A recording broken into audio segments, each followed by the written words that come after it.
ఉత్తరాభాద్ర నక్షత్రం మరియు మీనరాశిలో జన్మించిన వారు 2025 జూన్ నెలలో మిశ్రమ ఫలితాలను ఎదుర్కొనవచ్చు. ఈ కాలంలో శని, సూర్యుడు, బుధుడు, కుజుడు వంటి గ్రహాల సంచారాలు మీ జీవితంలోని వివిధ రంగాలపై ప్రభావం చూపుతాయి. ముఖ్యమైన గ్రహ సంచారాలు: శని తిరోగమనం. శని మీనరాశిలో తిరోగమనం చేయడం వల్ల ఉద్యోగం, వ్యాపారం, ఆరోగ్యం వంటి రంగాల్లో సానుకూల ఫలితాలను పొందే అవకాశం ఉంది. ఇది మీ ఆత్మవిశ్వాసాన్ని పెంచుతుంది. శని పుష్య యోగం.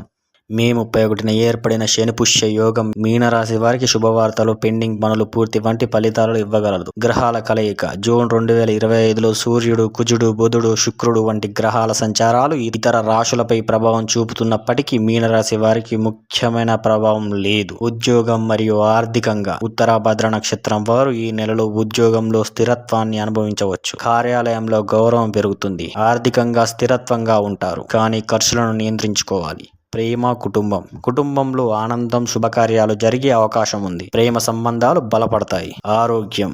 ఆరోగ్యపరంగా శని ప్రభావం వల్ల శక్తి, ఉత్తేజం పెరుగుతుంది. అయితే ఒత్తిడిని తగ్గించేందుకు ధ్యానం, యోగా వంటి ప్రక్రియలను అనుసరించండి. పరిహార సూచనలు: శని దోష నివారణ కోసం శని పూజలు చెయ్యండి. ధర్మ కార్యక్రమాల్లో పాల్గొనండి.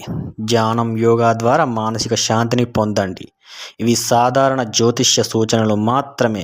వ్యక్తిగత జాతక విశ్లేషణ కోసం అనుభవజ్ఞులైన జ్యోతిష్యులను సంప్రదించండి. జై శ్రీరామ్.